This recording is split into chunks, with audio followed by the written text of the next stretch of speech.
Hey, Boone! You were late today, weren't you? Why the hell are you going to lunch with everyone else? You don't get lunch today. Pick up your damn phone. You owe me an hour.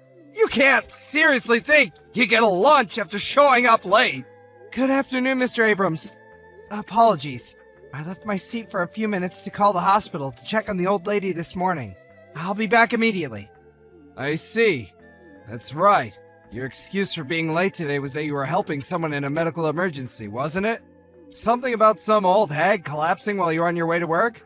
You gave her CPR and sat in the back of the ambulance with her. Did I miss anything? That's how it went, right? That's right. There was an old lady lying on the floor at the train station. She looked seriously unwell. I tried speaking to her, but she was unresponsive, so I performed CPR. Luckily, she came around. And then I called an ambulance. Is this seriously the story you're going with? Even high school kids don't use crappy excuses like this anymore.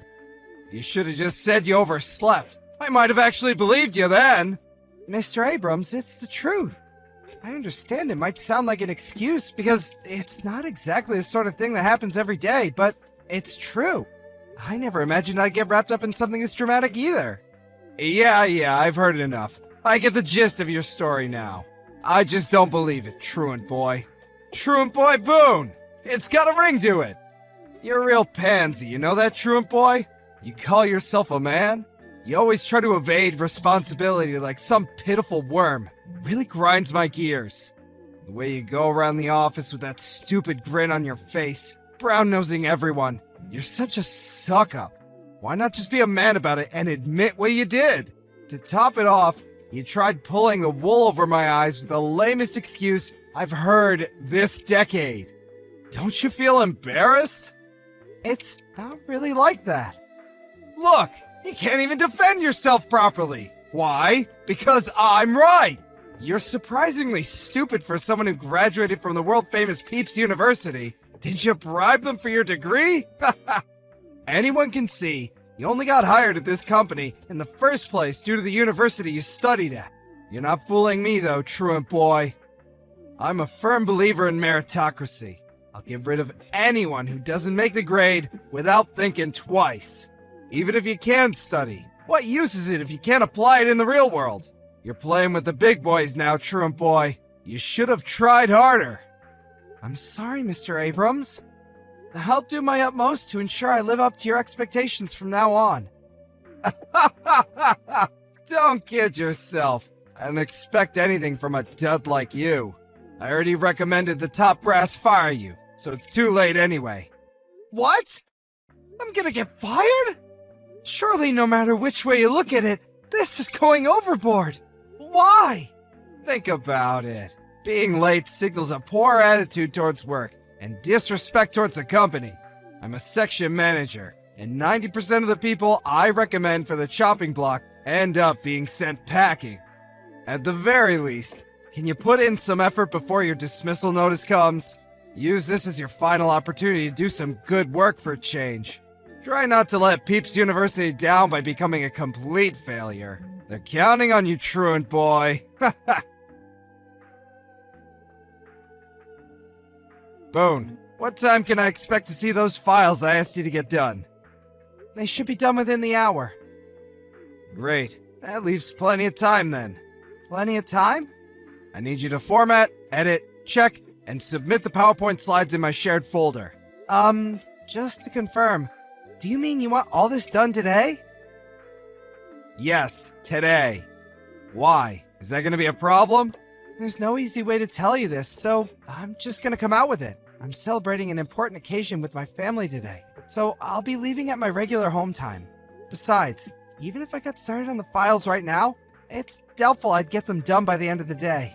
Is tomorrow really not possible? An important celebration with your family? You can do that whenever you like. And I need these files dealt with today, so you don't have permission to leave early. It's a man's job to work and make money.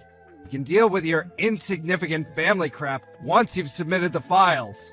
Your family can wait, but your job can't. Oh, and it would be in your best interest not to lie and try to wiggle your way out of doing your duties. You miserable worm. You know full well you can get this done by the end of today.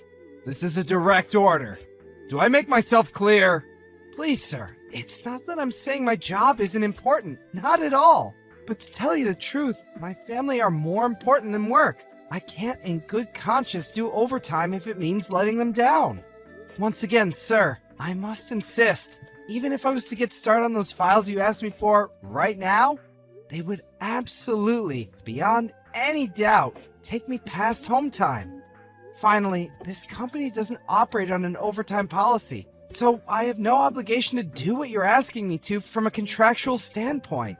Now, sir, I mean this with the utmost respect, but I just took a look at the files you asked me to complete, and the deadline doesn't seem to be anywhere near as pressing as you seem to be suggesting it is. Are you answering me back again? You just don't give up, do you? Man, am I pleased I advised the higher-ups to fire you. This place is gonna run so much more efficiently with you gone. So, you did report me then? The way I see it, there's one more huge advantage of getting rid of you, which I'm really looking forward to see in effect.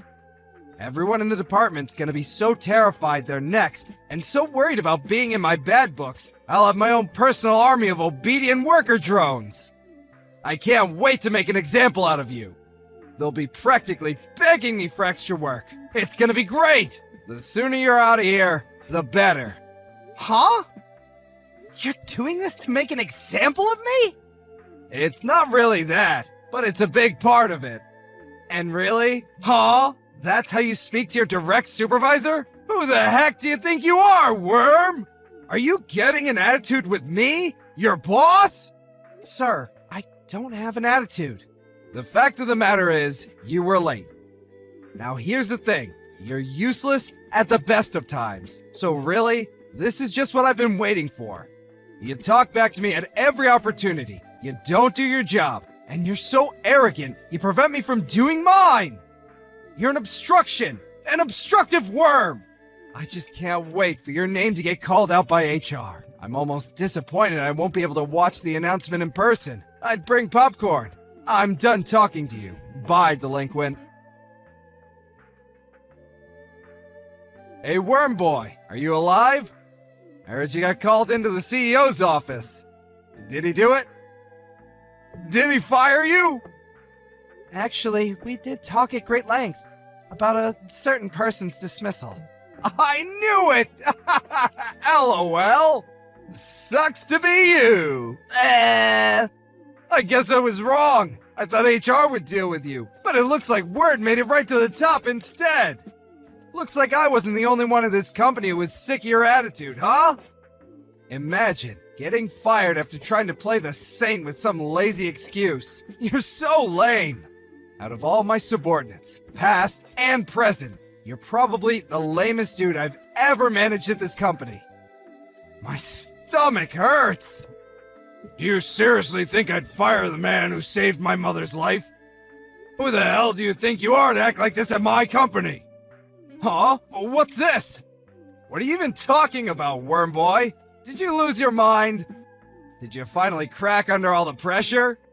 Phone call, 10 seconds. As I just told you on the phone, you need to get back at the office at once. Mr. President, sir. Why are you? Did I not just tell you? Boone saved my mother's life. I heard about how you were sending him all sorts of unpleasant messages using your company phone. So I asked him to pass me his. I'm sorry, sir. I'm really sorry, but I'm not sure what you mean. What does Boone have to do with your mother, sir? You're aware of why Boone was late the other day, are you not? Yes, I'm aware. Then you know full well what I mean, Sam. Go on, take a shot in the dark. I'm terribly sorry, sir. Other than something about helping an elderly person, I don't remember. The elderly person was my mother. Oh, I see. That explains everything.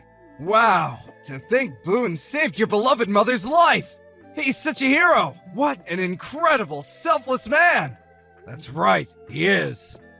I'll admit that there are times when the quality of his work can leave a little something to be desired.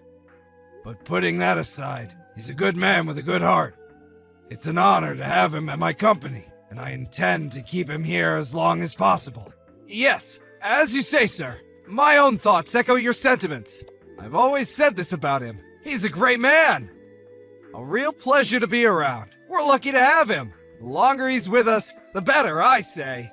What the hell are you talking about, Sam? From what I've heard, you didn't believe him in the slightest. Not only that, but you attempted to use his lateness that day as pretext to have him fired. No. That's all wrong. Which part is wrong? Well, you see, the thing is, Mr. Benson, I saw the report you filed with HR about how you claimed his attitude towards work is poor, about how he lacks the skills required to do his job properly. Ring any bells? When I had HR conduct an investigation, it turns out the reality was the exact opposite of what you wrote. His reputation is stellar, one of the best at the company. So, I think it's fair to say that what you've done here is file a false report, isn't it? No! It's not fair to say that at all! In fact, it couldn't be more unfair! Boone's got everyone fooled! He's been bullying and harassing me in secret this whole time! Are you just making excuses? That's funny. Judging from the chat logs, I could have sworn you hated people who try to worm their way out of things and dodge responsibility. You call yourself a man? And please, Boone bullying and harassing you? Do you have a shred of evidence to back that up? By that, do you mean he just had the courage to correct your mistaken opinions? Are subordinates not supposed to give their opinions to the boss? I'm sure that's the world you'd like to live in. Are your staff disqualified from telling you what they think? Or being honest when they're not capable of doing something simply by the virtue of the fact that they're lower down on the chain of command than you?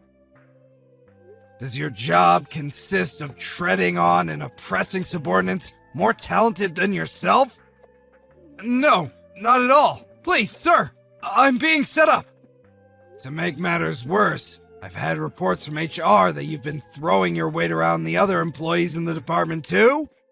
I've received several reports that you've tried to make an example of Boone to keep your other employees in line, and people have been treading on eggshells around you. I haven't just heard this from one or two people either. Almost all of the employees in your department are concerned and dissatisfied with the way you've been conducting yourself lately. What's your excuse this time? Mr. Benson, I'm deeply sorry. I accept what you say, and there may be some room for improvement in the way I conduct myself at work. I won't make an excuse. What I've done is inexcusable, which is why I'm begging you, please, to be merciful and make my punishment as lenient as you can. You admit wrongdoing then? That you submitted a false report against another employee? That you abused your position of authority at this company to make the working environment needlessly stressful and difficult for your employees? Yes. I'm deeply sorry, sir. I see. That's good. If you admit wrongdoing, I'm satisfied. Mr. President! Thank you so much! However, just because I'm satisfied with your admission doesn't mean you're getting away with it. I only meant I'm satisfied with the matter that Boone is now settled. That said, there's the matter of all the other employees you hounded and harassed into resignation. What do you have to say for yourself about that? Excuse me? That's right. A large number of employees from your department handed in their resignations recently. I made sure to receive testimonies regarding your conduct from every single one of them. Testimonies claiming you were harassing them. Every single one of them. I don't know a thing about that. The timing was perfect. Just as you were about to call into my office to discuss the issue of mass resignations, I got word on how you'd been acting towards Boone. Tell me, Sam, where are you right now? You're awfully late. What's taking so long? I've been rushing back to the office the moment you called me. I'm so sorry, sir. I'm going as fast as I can. I'll be there really soon. Please, just hold on a little longer. You wouldn't lie to me, would you, Sam? It's the truth! Interesting. Is that hamburger tasty? Huh? The window, Behind you. When I headed out to the store to buy myself a drink after I handed Mr. Benson my phone, I spotted Mr. Abrams in a restaurant 30 seconds away from the office, with a hamburger in one hand and his phone in the other. Given the situation, I thought it was best to report it to Mr. Benson. By that point, Mr. Abrams was so late back from his lunch that we decided we should go out and look for him. When he realized the company president was standing right behind him, he darted outside the restaurant faster than I thought it was possible for any human being to move. He was swiftly taken to the president's office, where all of the ex-employees who accused him of misconduct were waiting. With that, the meeting began. As his past misdeeds were laid before the president one by one, Mr. Abrams sat nervously in the corner, biting his nails and sweating profusely. His punishment? Amazingly, he didn't get fired, but he was demoted back down to the rank of a regular employee. Normally, offenses this severe would lead to dismissal, but it seems like Mr. Benson didn't feel comfortable letting a man like Sam Abrams loose on society. On top of that, as the one who promoted him to the position of power in the first place, he also felt a degree of responsibility. After the meeting, he said he intended to whip his errant subordinate back into shape himself. To Mr. Abrams, an ex-section manager with a lot of pride and a big ego, I think being demoted and suddenly being on equal footing with me and the other regular employees was even more painful for him than losing his job. I found out later that Sam Abrams had a long history of harassing his subordinates, and had been doing it since before I joined the company. In total, he'd caused almost 10 employees to quit. These employees all received compensation, in the form of a lump sum, deducted from Mr. Abrams' salary. The man himself is currently holed away in a tiny room at the back of the office, working as a member of the clerical staff, and is occasionally required to do odd jobs around the building for the other employees. There's something deeply satisfying about the man who used to make your life a living hell being forced to make you cups of coffee. LOL. Obviously, he deserves everything and is only himself to blame, so I don't have an ounce of sympathy for him.